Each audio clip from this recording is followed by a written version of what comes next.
Hey guys, just before the video starts, I wanted to let you guys know that there's nothing that's really going to change on the channel due to recent events in my personal life. As I'm sure you've all heard by now, I did take second in a slasher horror trivia night, and while things have been a little crazy ever since with autographs and the brand deals, I'm still the same old guy as always been. I promise I'm not going to let the free round of bowling go to my head.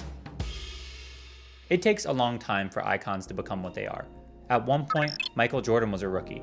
Jason wasn't even the killer of his first movie, and I took second in horror trivia 24 years into my life. There are instant successes, sure, but within our corner of the world, there are top tier, middle tier, and bottom tier characters in popularity, whether or not they're good. The big three are inarguably Jason, Michael, and Freddy, in no particular order.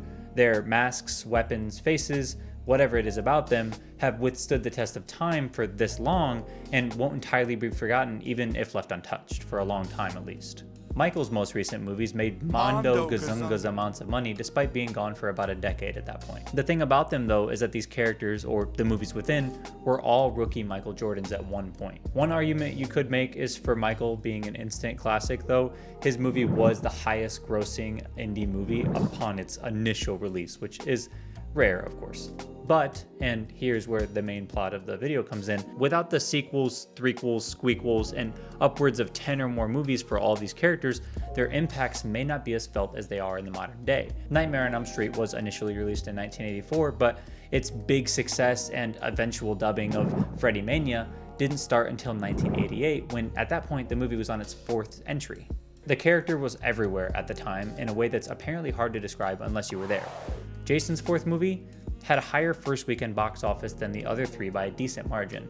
These things built over time and then stuck in the backgrounds of movie theaters or video stores as they kept releasing. Of course, they did get worse and worse in most people's opinions, but they were persistent, and that's important. A quick note, somebody might say that art is an instant icon, but there was actually a long time before the All Hallows Eve original, and then Terrifier, and then honestly Terrifier wasn't really popular until Terrifier 2 came around.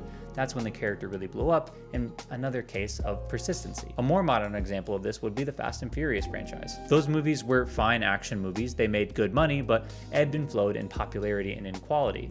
The fifth movie, however, pushed through the mud and was really great, and built good word of mouth enough for them to make a couple more good ones, and then Fast 9 and 10 came out. They come out, they make money, and stay within the public consciousness. Say they had just stopped at the fourth entry in the franchise, and they wouldn't have made majority of their money. And that's including two movies that made over $1 billion on their own. Even the last one still made $714 million, and that's only considered a flop because of the ballooning budgets by executives. $714 million is amazing, of course. There's an audience there is the case I'm trying to make. For a little bit of perspective, Weapons was considered a mainstream box office success, and that movie only made $267 million. I don't know why this turned into a Fast and Furious video. Let's get back to the main topic. The point that I'm trying to argue here is that I'm a hater of headlines like these. I enjoyed Black Phone 2, actually a lot more than the first one. I think the Grabber's design is amazing. I think the performance from Ethan Hawke is incredible. It's equally fun and terrifying in both movies. I'm not a hater of this movie in the slightest, but I think it's too early to call someone a horror icon, especially at their second entry. It's not a reflection of the movie's quality by any means, it's the audience's fault for putting so much weight on a movie instead of just letting it be what it is. We are clearly clamoring for an icon because we haven't A, gotten consistent movies from those icons of years past, and B, haven't gotten a new icon that we all universally agree on in a long, long time. Except art. And no, I'm not just talking about the big three or Chucky or Ghostface. I'm saying that no entries from the 2000s or the 2010s have given us an icon quite like the ones I just named, and we want something fresh. Jigsaw is a classic and an icon, of course, but those movies are too out there and too gross to ever make it to mainstream status as far as butts and seats. But everyone is obviously able to recognize Billy. Sam from Trick or Treat is a great example of a visual stunner, but nobody really knows him outside of his looks. That movie is still considered a cult classic. And also in the 2000s, we got The Strangers, which, yes, is a great movie, but since then we've only got diminishing returns as far as the box office and quality of those movies. Jumping to the 2010s, big horror pieces we could bring up are maybe Happy Death Day, a movie that did well and did warrant a sequel, but it was kind of middling and there's seemingly no focus on continuing the franchise. Throughout the 2010s, we get a lot of great horror, but none that really allow for this kind of brand synergy or If they do, they aren't successful. Again, we're clearly hungry. Getting Back in Black, though, the sequel had a lot of buzz and discussion around it. Oh man, she in that room. There was Fortnite promo, which isn't nothing. I saw a ton of promotional material around New York City at the time of its release, and I heard non-horror people, at least in my life, wanting to see Black Phone 2, despite not having seen the first one. They did a really good job promoting this movie, and it seems like it paid off considering that this one had a better first weekend box office than the first movie.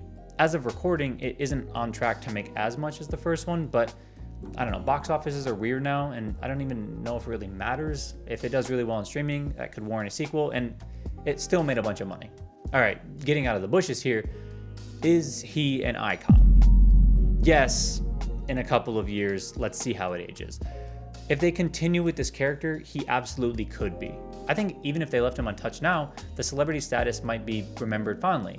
Maybe not Mount Rushmore, maybe not like a Lincoln Memorial, maybe like a gold coin that you see them selling on the shopping network when you wake up in your hotel room and it's like 3 a.m.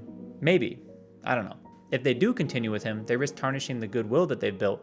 But if they don't take a risk a couple of times like they did with Freddy, Jason, or Michael, the opportunities for merchandising to grow might not arise. Is that important? Well, to executives, of course, yeah, but I'm not an executive, so I don't really care. Is it important as a fan to put this label and weight on a creative team like this?